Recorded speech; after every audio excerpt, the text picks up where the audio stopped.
Welcome student, आपका स्वागत है मेरे यूट्यूब पर पहली वीडियो पर वाले हैं। तो हमारा टॉपिक है प्रोकैरियोटिक कोशिका।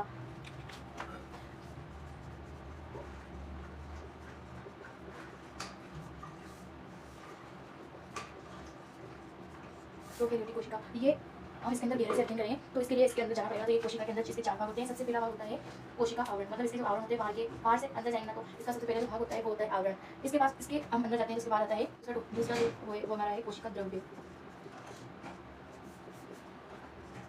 कोशिका द्रव्य साइटोप्लाज्म। इसके बाद भाग आता है अपना केंद्रक। इसमें केंद्रक तो होता नहीं है, तो केंद्रक काभ होता है। और इसके बाद आता है हमारा उपांग। इसमें आते हैं उपांग। तो इसमें इसके अंदर जाने के पहले हमें आवरण पढ़ना पड़ेगा, फिर कोशिका द्रव्य, फिर केंद्रक काभ, मतलब केंद्रक काभ या फिर केंद्रीय पदार्थ। इसके बाद होता है उपांग, इसके बाहर होते हैं ये उपांग। तो ये चार इसको सघनता से अध्ययन करने के लिए, अध्ययन करने के लिए हमें पहले आवरण पढ़ना पड़ेगा, फिर उसके बाद कोशिका द्रव्य। ये जैसे आपने 9th का नॉलेज थोड़ा बहुत होगा। तो जो कोशिका होती है, ये कोशिका होती है, और कोशिका के बाहर 2 भित्ति होती है, तो एक पारक में और एक जंतु में। एक कोशिका भित्ति होती है जिसे बोलते हैं सेल वॉल, और एक जो होती है इसे बोलते हैं सेल मेम्ब्रेन। सेल मेम्ब्रेन, और इसके अंदर जो होता है वो होता है केंद्रक, और इसके जो अंदर भरा हुआ होता है वो होता है कोशिका द्रव्य। कोशिका द्रव्य इसे बोलते हैं साइटोप्लाज्म। ये इतना नॉलेज तो होगा आपके पास। ये होता है, इसमें कोशिका द्रव्य होता है। तो इसके अंदर जाने के लिए हमें पढ़ना पड़ेगा। जो ये होता है सेल वॉल, सेम है, ये होती है ये आवरण होता है कोशिका का आवरण। ये कोशिका के आवरण होते हैं। तो इसको अंदर तक पढ़ने के लिए पहले हमें कोशिका का आवरण पढ़ना पड़ेगा। तो इसे रख कर देते हैं सारी को। तो इसके आवरण में हम आवरण पढ़ रहे हैं। तो इसका जो इसमें जो आवरण होते हैं, यूकेरियोटिक कोशिका में 2 होते हैं, कोशिका भित्ति और कोशिका झिल्ली। तो इसमें 3 आवरण होते हैं। 3 आवरण कौन कौन से? पहला ग्लाइकोकेलिस, दूसरा कोशिका भित्ति, इसे श्लेष्मीय आवरण भी कहते हैं। कोशिका भित्ति सेल वॉल, तीसरी है कोशिका झिल्ली cell membrane. Cell membrane, cell membrane. तो इसमें तो पहले पढ़ने वाले हैं ग्लाइकोकेलिस। 3 आवरण हम कवर करने वाले हैं आज की क्लास में। सबसे पहले टॉपिक है हमारा ग्लाइकोकेलिस, जिसे बोलते हैं श्लेष्मीय आवरण। बहुत सारे पेपर में क्वेश्चन आते हैं कि श्लेष्मीय आवरण का कार्य क्या होता है। बच्चे में हो जाते हैं कि श्लेष्मीय आवरण क्या होता है, क्या नहीं होता है। तो चल जाते हैं यूकेरियोटिक कोशिका में। तो प्रोकैरियोटिक कोशिका में ही ग्लाइकोकेलिस परत होती है, और कौन सी भी कोशिका में नहीं होती है। ये ध्यान रखना बहुत जरूरी है कि ये जो परत होती है ये केवल बस प्रोकैरियोटिक कोशिका में होती है, यूकेरियोटिक कोशिका में नहीं होती है। तो पढ़ने वाले पहले ग्लाइकोकेलिस, जिसे बोलते हैं श्लेष्मीय आवरण। ग्लाइकोकेलिस या फिर श्लेष्मीय आवरण। तो इसकी बात करते हैं। तो ये प्रोकैरियोटिक कोशिका जानते हैं कि ये जीवाणु में होती है, बीजीए में होती है, नील शैवाल, ब्लू ग्रीन एल्गी, इसी का नाम है बीजीए। तो जो ग्लाइकोकेलिस परत होती है, तो ये जीवाणु को चिपकने में मदद करती है, सुरक्षा प्रदान करती है, ऐसे इनके कार्य होते हैं। तो इसके भी 2 भाग होते हैं। इसके 2 भाग, एक होता है अवबंग परत और दूसरी होती है संपुटिका। संपुटिका इसे कैप्सूल भी बोलते हैं, कैप्सूल भी बोला जाता है।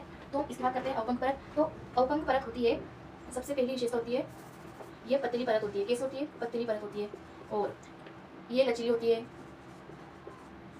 और ये चिकनी होती है। इनकी विशेषता है कि ये पतली होती है, लचीली होती है, चिकनी होती है, और जिसका कार्य होता है वो कार्य होता है जल की हानि को रोकना। जो जीवाणु जल की हानि होती है, हानि मतलब जो खर्च होता है, जल वेस्टेज होता है, तो उसकी हानि को रोकने का कार्य अवबंग परत करती है। जीवाणु के अंदर होती है। तो जीवाणु में जो जल की हानि होती है, आप समझिएगा, जल की हानि को रोकना तो अवबंग परत का कार्य होता है। इसके बाद बात करते हैं हम संपुटिका। तो सबसे पहली बात तो ये होती है कि जिस जीवाणु में संपुटिका होती है उस जीवाणु को हम कैप्सुलेटेड जीवाणु बोलते हैं। क्या बोलते हैं? कैप्सुलेटेड जीवाणु। जिसके अंदर संपुटिका होती है उसे बोलते हैं कैप्सुलेटेड जीवाणु। ओके। तो संपुटिका में ये जो परत होती है मोटी परत होती है, मोटी परत होती है, और ये कठोर परत होती है, मजबूत होती है। अब आप समझ रहे होंगे कि इसका कार्य क्या होगा। ये मोटी है, कठोर है, तो जीवाणुओं को इसका कार्य होता है जीवाणु की रक्षा करना, सुरक्षा करने में सहायक होती है, सुरक्षा करने में सहायक होती है। और सबसे महत्वपूर्ण विशेषता है इसका जो कार्य है, इसका जो कार्य है वो दूसरा है चिपकने में, जीवाणु को चिपकने में मदद करती है। तो इनके कार्य आपको समझ में आने चाहिए। तो अवबंग परत होती है, ये तो पतली परत होती है, लचीली परत होती है, चिकनी परत होती है। इसका जो कार्य होता है अतिरिक्त जल की हानि को रोकना। अगर जीवाणु के अंदर अतिरिक्त जल भर जाए तो उसकी हानि को रोकने का कार्य होता है अवबंग परत का। और संपुटिका, किसका भाग है? ग्लाइकोकेलिस के 2 भाग है, अवबंग परत और संपुटिका। तो संपुटिका का जो कार्य होता है, ये मोटी परत होती है, कठोर परत होती है, तो इसका कार्य होता है वो सुरक्षा प्रदान करना और चिपकने में मदद करना। जैसे कोई जीवाणु है, आप सोच रहे होंगे कि चिपकने में कैसे मत करना। जैसे कोई जीवाणु है, तो जैसे पहाड़ी इलाकों में, समुद्री इलाकों में जैसे नदी आ गई तो लहर आ गई, तो उसमें जीवाणु को उस अपने स्थान पर चिपकते रहने, मतलब वो हटने से रोकती है, उसे बचाती है कि वो चिपके रहे। तो चिपकने का कार्य संपुटिका का होता है, तो वो नीचे फिसलेंगे, गिरे नहीं, तो वो चिपक जाते हैं, तो गिरते नहीं है। जैसे बच्चों में छोटे से कीड़े लग जाते हैं, तो उन्हें जीवाणु तो निकलते नहीं, वो चिपक जाते हैं। तो उसका जो कार्य होता है वो होता है संपुटिका का, और संपुटिका को इंग्लिश में बोलते हैं कैप्सूल। कैप्सूल, और जिसके अंदर संपुटिका होती है उसे बोलते हैं कैप्सुलेटेड जीवाणु। ठीक है। अब दूसरी बात करते हैं, इसका आप कार्य समझ गए। सुरक्षा प्रदान करने का कार्य करती है, चिपकने में सहायक होती है, ये अतिरिक्त जल की हानि को रोकती है। जैसे आपने सुना होगा वास्तुसर्जन क्रिया क्या होती है, जैसे अतिरिक्त जल की हानि को रोकना वास्तुसर्जन होता है। ऐसे ही अवगुण परत होती है, जल की हानि को रोकती है। आगे बढ़ते हैं, आगे का जो हमारा नेक्स्ट टॉपिक है वो है कोशिका भित्ति। इसके बाद हमारा टॉपिक दूसरा कोशिका भित्ति। कोशिका भित्ति इसे बोलते हैं इंग्लिश में सेल वॉल। वॉल दीवार होता है, तो कोशिका भित्ति दीवार का कार्य करती है। ये एक तो कटी है, कठोर होती है, कठोर होती है। और मैं थोड़ा बताना भूल गई कि ग्लाइकोकेलिक्स किसके बनी होती है, तो उसमें नोट कर लेना आप कि जो ग्लाइकोकेलिक्स होती है वो कार्बोहाइड्रेट प्रोटीन से मिलकर बनी होती है।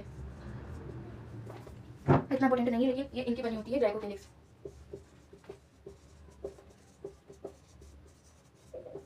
नोट कर लीजिएगा इसमें कि कार्बोहाइड्रेट और प्रोटीन की मिलकर बनी होती है ग्लाइकोलाइसिस। नेक्स्ट इसकी बात करें कोशिका भित्ति की, तो इसलिए कठोर पदार्थ होती है। और इसमें बात करते हैं किसकी बनी होती है, तो ये मानव यूकेरियोटिक कोशिका में कोशिका भित्ति अलग प्रकार की अलग तरीके से बनी होती है, और जीवाणु प्रोकैरियोटिक कोशिका में कोशिका भित्ति अलग पदार्थों से मिलकर बनी होती है। तो इसकी बात करें तो कठोर पदार्थ होती है, और ये जीवाणु में पेप्टिडोग्लाइकन,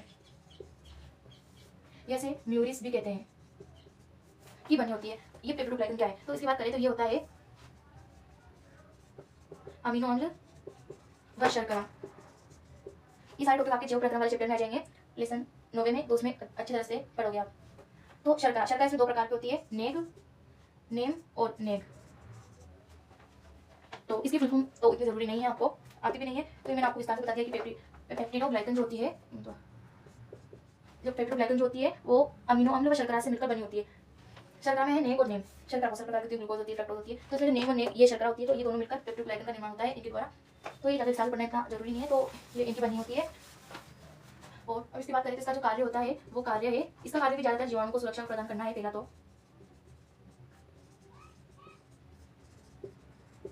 और दूसरा जो कार्य है, दूसरा कार्य इसे जो जीवाणु होता है वो टूटने फटने से इसका ये बचाती है। अगर जीवाणु एक कोशिका है तो टूट भी सकता है, फूट भी सकता है, फट जाए तो उसे फटने रोकने से बचाती है, टूटने फटने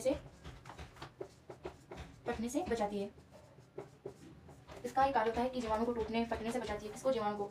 अगर आप प्रोकैरियोटिक कोशिका पढ़ रहे हो तो उसमें आपको जीवाणु कोशिका को लेकर चलना है कि प्रोकैरियोटिक कोशिका ही क्या होती है। जीवाणु कोशिका मतलब जो जीवाणु के अंदर होती है वही जीवाणु कोशिका प्रोकैरियोटिक कोशिका होती है। तो जीवाणु को टूटने फटने से बचाती है कोशिका भित्ति। दूसरी बात करें तो ये बनी होती है पेप्टिडोग्लाइकन या म्यूरिस की बनी होती है, और एक कठोर परत होती है। तीसरा जो प्रकार है अपने कोशिका आवरण का वो है कोशिका झिल्ली।